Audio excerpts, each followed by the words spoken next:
നിങ്ങളുടെ ഈ സമരത്തെ അതിന്റെ ആവശ്യങ്ങളെ തലയിൽ ആൾതാമസമുള്ള ഒരാൾക്കും അന്യായമെന്ന് വിളിക്കാൻ കഴിയില്ല എന്നുള്ളത് ആദ്യമേ സൂചിപ്പിക്കാനും ആഗ്രഹിക്കുന്നു.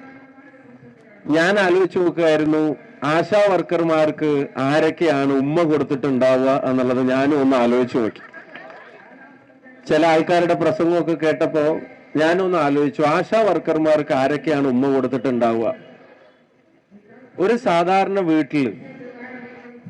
സാധാരണ വീട്ടിലൊരു കല്യാണം കഴിഞ്ഞ് അവിടെ മകളായി മരുമകളൊക്കെ ആയിട്ട് വന്നിട്ടുള്ള ഒരാള് അവര് പ്രഗ്നന്റ് ആണ്, ഗർഭിണിയാണെന്ന് അറിയുമ്പോൾ ആ വീട്ടുകാരറിയുന്നതിന്റെ പുറകെ അതാദ്യം അറിയുന്നവർ ഈ ചേച്ചിമാരാണ് എന്നുള്ള കാര്യത്തിൽ ആർക്കെങ്കിലും സംശയമുണ്ട്?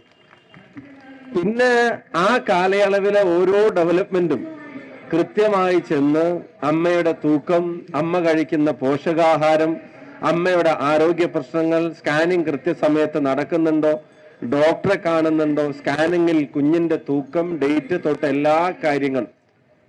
എന്നിട്ട് ആ നൊന്ത് പ്രസവിച്ച കുഞ്ഞിനെ ആ കുടുംബം ഏറ്റുവാങ്ങുന്നതിനോടൊപ്പം ആ കുഞ്ഞിന്റെ നെറ്റിയിൽ ആ കുടുംബം കൊടുക്കുന്ന ഉമ്മയോടൊപ്പം പിന്നെ ആ കുഞ്ഞിന്റെ കാര്യങ്ങളും നോക്കുന്നത് ഈ ചേച്ചിമാരാണ്.